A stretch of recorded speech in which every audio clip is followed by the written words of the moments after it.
երիտասարդներ կան խելացի կրթություն ստացած արդեն փորձ ձեռք բերած։ Իսկ ես ավելի շատ ուսումնասիրեմ ավելի խորհրդային խնդիրներ։ Հետո սկսել է արդեն AI-ի դարա սկսել, չէ՞, մի քիչ էլ դրանցով զբաղվենք։ Ուսումնասիրել եք այդ ոլորտը։ Այդ ոլորտը ես միշտ էլ ուսումնասիրում եմ, եթե հարցեր ունեք կարող եմ պատասխանել, հենց որ եւ լավ գիտակցում եմ, պատկերացնում եմ զարգացման տեմպերն եմ պատկերացնում, բարեձեզ տեմպերն եմ պատկերացնում, ֆինանսական ներդրումներն եմ պատկերացնում, Հայաստանի Հանրապետությունն եմ պատկերացնում ապագայում։ Եթե ուզում եք ես ձեզ ասեմ, ապագայում 3 կարևոր խնդիր կա պետությունների համար։ Առաջինը դա ռեսուրսներին ինչքան են մոտ, երկրորդը լոգիստիկա ունեն թե չունեն, իրանք կարևոր են թե չէ որպես երկիր, երրորդը ինչ աստիճան են թույլ տալու, որպեսզի տեխնոլոգիաներին ժամանակակից, այսօրեական տեխնոլոգիաներին մոտ լինեն կամ ունենան։ Հայաստանի Հանրապետությունը եթե երրորդից գանք, կլինի աշխարհի լավագույններից մեկը, առնվազն 5-10 պետությունների շարքում կլինի առաջի այս մի քանի տարին, հետո ապագայում նորից պետք է մենք խորացնենք դա, որտեղ ուրիշներն էլ են զարգանալու, մենք պետք է միշտ զարգանանք, միշտ խոշորացնենք, միշտ այդ ամեն ինչի մեջ լինենք։ Դրա պոտենցիալը ունենք, լավ գիտեք, որ դրանք սկսել են 90-ականների վերջից IT-ի մասով։ Երկրորդը Նիկոլ Փաշինյանի համառն լինելով ունենք արդեն լոգիստիկ բավականին պայմանագրեր, որոնք որ ապագայում ցույց աշխատել Հայաստանը կկարևորվի եւ Հայաստանի Հանրապետության տարածքով հնարավոր է հարյուրավոր միլիարդների ապրանք տեղափոխվի։ Առաջինն էլ հումքայինով կարող եմ ասել տենց միջին մակարդակի հնարավորություններ ունեն։ Ուղղակի ես չգիտեմ այլընտրանքային էներգետիկան ինչ աստիճանի կզարգանա եւ ինչ աստիճանի նավթի եւ գազի գները ինչ աստիճանի կլինի, արդյոք նոր տեխնոլոգիաները ավելի արագ կփոխարինեն, թե չէ։ Եթե այդպես վերցնենք, մենք չունենք նավթ եւ գազ, բայց ունենք պղնձամոլիբդենային եւ մնացած այդ հանքահունքային պոտենցիալը, Հայաստանը ֆանտաստիկ լավ հնարավորություններ ունի ապագայում դիրքեր ունենալու եւ իր չափով, իր ժողովրդի քանակով։ Հետևում եք Նիկոլ Փաշինյանի եթերներին, հա, մասնավորապես կառավարության ծրագիրն է ներկայացնում եւ եկեղեցու հետ կապված այդ հայտարարությունը եւ ծրագրի այդ կետը, հա, ձեզ համար ընդունելի է։ Նայեք, խնդիրը ինչումն է։ Եկեղեցին չի կարող պետությունից անջատ լինել։ Սա միանշանակ ամբողջ աշխարհում, դա բացառված բան է։ Չի կարա մի պետության մեջ պետություն լինի։ Դա անհնար է։ Պետությունը իր սահմանադրությամբ դա այլ ինստիտուտ է։ Եկեղեցին այլ ինստիտուտ է։ Եկեղեցին պետք է իր քարոզով զբաղվի, իր հոտով զբաղվի, բայց ինքը պետք է իր գլուխը չմտցնի պետական գործերի մեջ։ Սա մեկ, երկրորդը։ Ինչ է նշանակում, որ եկեղեցին հարկեր չի վճարում, թող հարկերը վճարի, այդ վիճակագրությունը գրանցվի, դրանից հետո ինչքան պետք է թող պետական բյուջեից օգնեն, ոնց որ անում են մնացած ինստիտուտներ։ Դա չի կարա մի երկրում շրջանառություն լինի եւ դա չգրանցվի։ Դա անհնար բան է։ Կոնկրետ դուք դեմ եք վեհապարին եւ դուք կիսում եք այդ օրակարգ, որ պետք է հեռանա։ Վեհապարին ես ճանաչում եմ 30 տարուց ավել, դեռ երբ որ վեհապար չէր, ես իրան չեմ վստահում, ինքս էլ չեմ վստահում ու իր այս գործողությունները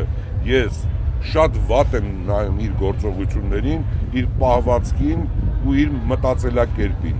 ինչպիսին պետք է լինի այս պետությունը։ Եվ ոչ միայն իրա նմանները շատերը կան։ Դա մեր եկեղեցին է, եկեղեցուն ոչ մեկ չի գտնում։ Մենք խոսում ենք անձերի մասին։ Ու թող իրենց չափը ճանաչեն։ Չի կարող, բացառված է։ Սա պետություն է։ Պարոն Սուքիասյան, միջոցառումը մեկնարկեց Ամիրյան փողոցում, կարծես թե նույն ձևաչափով ինչ որ 2018-ին էր։ Եթե հաշվի առնենք նաև, որ այսօր վարչապետը նույն ոճով շնորհավորեց քաղաքացիներին դուխով, գլխարկով, ծանոթ երաժշտությամբ, սա ինչ նպատակով էր արվում, այդ էֆորիկ հիշողությունը արթնացնելու համար, թե այլ նպատակ ուներ։ Ես կարծում եմ, ինչ վատ է, որ վարչապետը Վատ չի, կարծիքն եմ հարցնում։ Չեմ կարող ասել, բայց ես կարծում եմ մեր հասարակությունը, մեր ժողովուրդը բավականին այդ կարգի էմոցիաներ ունի, որը որ այսօր այս ձևով ինչ ձևով որ կատարվում է։ Նենց որ եւ վարչապետն էլ այդ նույն էմոցիայի մաս է կազմում, որպես Հայաստանի Հանրապետության քաղաքացի։ Պարզապես կարծիքներ են հնչում, որ ռեյտինգը նվազել է եւ հիմա փորձ է անում այդ էйֆորիան հեղափոխական ապրեք դուք շատ լավ բան ասեցիք, հիմա ուզում եմ դրա մասին խոսամ։ Ձեզ դուր է գալիս, երբ որ մարդն ասում է դիեզերք կհայտնվեմ 2 օրում։ Դիեզերք հայտնվելու համար միջոցներ ա պետք, տեխնիկական միջոցներ ա պետք, դիեզերք հայտնվելու համար դիեզերագնաց ա պետք։ Հիմա դուք Հայաստանի Հանրապետությունում քաղաքական, այսպես ասած, պայքարի ժամանակահատված է սկսել, որտեղ ազգային ժողով պետք է ձևավորվի, ով ինչ ասեք խոսում է։ Հիմա դուք էլ որպես լրագրող ես կարծում եմ, ես օրինակ կարծում եմ եվրոպական լրատվական գործակալություններին միշտ հարցական է լինում։ Արդյոք այսպես է, արդյոք այնպես է, արդյոք այսպես ասեց, արդյոք նա սա նկատի ուներ։ Բայց մեր հայ կներեք, էլի ես ամենայն հարգանքով, մեր հայ լրագրողները այդ հարցականով չեն դիմում, արդեն ոնց որ փաստը կատարված են դիմում, որը անընդունելի է։ Վերցրեք ներողություն, ես վերջացնեմ տվեք, հա։ Հա դուք էլի ազգային ժողովի մեթոդով, հա, թողեք վերջացնեմ։ Հա, ինձ հասկացաք ինչ եմ ասում։ Հիմա ոնց կարելի է, այտենց ով ինչ ասեք խոսում է։ Ես էլ ձեզ ասում եմ, վերջի 2 ամսում Նիկոլ Փաշինյանի ռեյտինգը բարձրացել է, վարկանիշը բարձրացել է։ Ես շատ տվյալների եմ տիրապետում, վիճակագրության եմ տիրապետում, սոցիոլոգիական շատ հարցումներ կան, որոնք որ մի քանի տիպի հարցումներ կան եվրոպական, կան ամերիկյան, կան Հայաստանում տրանսֆորմացված հայկական գիտակցության հարցումներ, որոնք որ բավականին մեզ օգնում են, որպեսզի մենք հասկանանք։ Ինչի հաշվին է, նայեք ես ձեզ մի բան էլ ասեմ, ես այսօր եմ հայտարարելու ձեզ, ուսումնասիրել ենք մոտավորապես 600 նոր շենք 8 տարվա մեջ կառուցվել է նորակառույց շենք, որտեղ որ քաղաքացիները դրա մոտավորապես 75-ից 80%-ում բնակվում են։ Հիմա սա ինչ է, դուք դրանից առաջ ինչի չէր արվում այդ ամեն ինչը, թող արվեր, հիմա, ես ասում 600 շենք մինիմում, դա ուղղակի մոտավոր հաշվարկ է, թող գնան պետական մարմինները կամ ինստիտուտները դա հաշվեն ինչքանը, միջև անգամ Ծաղկաձորում են արդեն արտասահմանցիները ձեռք բերում բնական, ինչի հաշվին է, որ Հայաստանի Հանրապետությունը դարձել է մարդկանց համար ընդունելի վայր, ընդունելի ապրելու տեղ, այդտեղ ժողովուրդն էլ մեծ դեր ունի, որտեղ մեր ժողովուրդը շատ բարեհամբույր է, ժողովուրդը շատ կամեցող է, օտարին։ Պարոն Սուքիասյան, դուք քաղաքային միջավայրում ծնվել, մեծացել, ձեր աշխատանքային գործունեությունը Երևան քաղաքում։ Լավ է, որ հիշում եք, հա։ Չէ, ես հիշում եմ ամեն ինչ։ Ձեզ օրինակ որպես քաղաքացի դուր է գալիս, երբ որ քաղաքի կենտրոնում, կենտրոնական հատվածում ամբողջ մի փողոցը խորովածանոց է դարձել։ Լավ բան արեցիք, լավ հարց եք տվել, ես պետքա ձեզ պատասխանեմ։ Ես անցյալ տարի եկել եմ Հայաստանի Հանրապետություն մարքեթինգային հնարքների ամենաբարձր աստիճանն եմ ուզեցել ներկայացնեմ, եթե ձեզ պետքա պատմեմ, ինչա ձեր հարցի պատասխանն էլ կլինի։ Ուրեմն ամբողջ աշխարհում ամեն ինչ արվում է, որպեսզի իրենց կառույցները կարողանան ֆինանսական բավարար պայմաններ ունենան։ Ուրեմն անցյալ տարի շատ հետաքրքիր վայրի մասին եմ ասելու, հիմա սկսելու եք դրա մասին։ Անցյալ տարի Մոնակոյում Grand Prix-ն էր, երբ որ այդ մեքենաները մրցումն էր։ Հիմա վերջացել է Grand Prix-ն, արդեն պետք է այդ բաժանումը կատարեն, այդ պարգևները տան։ Ժամը 6-ն է վերջացել է, ասում եմ, բայց ինչի չեն մարդկանց կենտրոն թողում։ Բայց գիտեք ինչն էր պատճառը, ինչի չէին թողում կենտրոն մինչև ժամը 9-ը։ Ասում եմ, վերևի փողոցներում, խանութները ու ռեստորանները վատ է աշխատում։ Ստեղ 9-ից է լինելու, որ մի քիչ վերևներն էլ աշխատի։ Այդ աստիճանի իրանք իրանց երկրի հարկատուների մասին, գործունեություն ծավալողների մասին, սիթիզենների մասին մտածում են։ Հիմա սա բավականին կառույցներ հնարավոր շրջանառություն կունենան, տուրիստական հոսքեր էլ կա, ես ինչքան գիտեմ, քանի որ երկիչներ են տարբեր երկրներից գալու։ Ախր մի հատ մենք պրոբլեմ ունենք, էլի ես վերջերս էդ էլ ուզում եք մամուլով ասեմ վերջացնենք։ Ուրեմն ես ասում եմ, որ շատերի մեջ սովետական մտածելակերպ կա։ Ես վերջերս ես մի բան եմ նկատել, որ Հայաստանի շատ պաշտոնյաներ, երբ որ մեքենայից իջնում են, շունչը պահում են, նոր են այս կոճակը կոչվում։ Եվրոպացին մեքենայից իջնում է, շունչը չի պահում, կարող է շնորհքնել արձակված լինի, բայց ինքը քայլելով գնում է։ Հիմա մենք ոնց անենք, այս ամեն ինչից դուրս գանք։ Այդ շունչը պահելով, կոճկելով չի, որ դու պետք է ազդեցություն ունենաս, դրանով չի, որ պետք է լավ աշխատանք կատարես, ազատ եղեք, այս երկիրը ազատ ստեղծվել է, որ քաղաքացիները վայելեն, մեկը մյուսին հարգեն, գեներացնեն, մտածեն, ոնց անեն ավելի շատ գեներացնեն, ոնց անեն ավելի շատ միջոցներ ստեղծեն, մի նոր բան ստեղծեն։ Պարոն Սուքիասյան, թեմայից շեղվելով, ձեզ համար Հայաստանում քաղաքաբանտարկյալներ կան եւ կոնկրետ Սամվել Կարապետյանի մասով ինչ կասեք, քանի որ փաստաբանական թիվը այդ նշվում նշում որ ես նոր սովետից խոսեցի, չէ՞։ Հիմա ձեզ ուզում եմ մի բան ասեմ։ Արտասահմանում բոլորը գիտեն փաստաբան ինչ է նշանակում։ Հիմա օրինակ այն օրը ես տեսել եմ այդ մի հատ դրսից փաստաբան կա, որ ես փողոցում տենամ, կասեմ ես երկիրը քո համար բան չի։ Մենք քո համար ինչ ենք, պինգվիններ ենք եկել արդեն քաղաքական հայտարարություններ անում։ Նայեք, փաստաբան ինչ է նշանակում։ Փաստաբանների ձեռը միլիոնավոր մարդիկ սննկացել են։ Փաստաբանը իշքան ուզում է էմոցիոնալացնում է խնդիրը, ավելի բարդացնում է, քաղաքականացնում է, որպեսզի ավելի շատ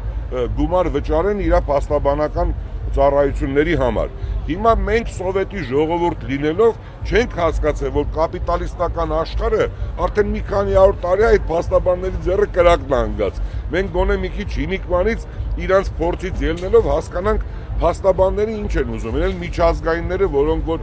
ինչ են անում, սկանդալային մի քանի դատավարություն են վարում, դառնում են հայտնի, գինը 10 անգամ բարձրացնում են, մտածում են գալու են ինչ անեն, մեր Հայաստանի Հանրապետության օրենքը ինչ են անելու, կուլ են տալու այդ օրենքը, ինչ են անելու, բիտոնով փագելու են, օրենք կա, փաստաբան չէ, ուզում ես տիեզերքից արի, դու ոչ մի բան չես կարող անել։ Հենց իրենք են քաղաքականացնում, որ դրանով ճնշում գործադրեն, ոչ էլ կարան ճնշում գործադրեն, ոչ էլ կարող են քաղաքականացնել, ամեն մեկը իր Սամվել Կարապետյանը քաղբանտարկյալ է, թե չէ։ Ոչ, Սամվել Կարապետյանը քաղբանտարկյալ չի, ես վստահ ասում եմ, ես հիշում եմ ինձ 2007 թվականին, ինչ գործողություններ էին անում, երբ որ իրանք էին իշխանության, ամենավերջի այլանդակությունները, խլելը, գիտեք ոնց էին խլում, կացինով էին խլում, հերիք եղավ բավական այդ քաղբանտարկյալ 2007 թվականի այդ հարյուրավոր տղաներն էին ու մենք էինք քաղբանտարկյալ։ Օրինակ, եթե դուք այսօր հայտարարեք, որ ձեր ձևով լսեք, էլ ձևով չկա, ես լավ գիտեմ այդ ժամանակ ինչեր են արել, լսեք ինձ ուշադիր։ Ես 2007-ին ներողություն, 2000 ուղղակի չեմ ուզում խոսամ, անհարմար եմ ուզում, քանի որ մեր հետ է կապված։ Լսեք, մարդու անունով ապրանք ա եղել, ասա գնացեք դատարանով մի ժամ հետո եկալեք տվեք այն մյուսին։ Ինչ կար մարդկան ձեռից խլում տանում տալիս էին ուրիշի։ Մի հատ դատախազ ունեին, մի վարկյան հետո ասում էր մի հատ շուտ արեք, մտեք այդտեղ սաղ վերցրեք։ Բավական է, հիմա բերեք ինչն եք ինչի հետ անեմ ատում։ Դե լավ լի վերջ տվեք, ես մի հատ էլ բան ասեմ ձեզի։ Տասնյակ հարյուրավոր միլիոնների վնաս են տվել։ Ես հաշվի առնելով որ Հայաստանը նորմալ ճիշտ ճանապարհով է գնում, այդ թեմաները ես չեմ բարձրացնում, լսում եք, բայց եթե ես հիմա սկսեմ հերթով ասել, մենակ 72 հատ դատական բաներ ենք ունեցել մենք այն ժամանակ 2007-2008-ին, բայց բոլորն էլ արհեստական ստեղծած։ Հիմա ինչն են ուզում։ Նույն ժամանակ իրանք չէին կարող ասեն, այս մարդիկ նորմալ բիզնես ընտանիք են։ Այդ ինչ է դրանց վարքագիծը։ Վերջ տվեք։ Հիմա էլ չկա այս պետության մեջ, լսեք, ես էլ վերջի 30 տարին, 40 տարին տանջվելով ստեղի արևի տակ, անձրևի տակ, դժվարություններով, միշտ միջոցները չբավականացնելով, տարբեր գործողությունների արդյունքում մենք այս երկրում ամեն ինչ արել ենք։ Թող ամեն մեկը վերընկնի իր տեղը, հերիք եղավ։ Այստեղ կարող է մենք էլ բան ենք ինչ որ սրա նրա ինչ որ բանն ենք, չգիտեմ, ստրուկն ենք, ինչ ենք, չի լինելու։ Լինելու այն ինչ որ Հայաստանի Հանրապետության ժողովուրդն է ուզում։ Ասեք։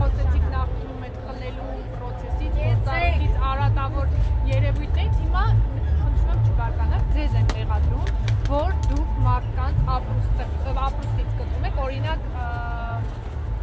Ռասիա տոնավաճառի քաղաքացիները ամիսներ առաջ էլ տեղի ունեցած, ասում են դուք խլում եք, որտեղ 3 բրենդ։ Դուք որտեղ եք ծնվել։ Ես Շիրակի մարզի Նորքյան գյուղում։ Հետաքրքիր է,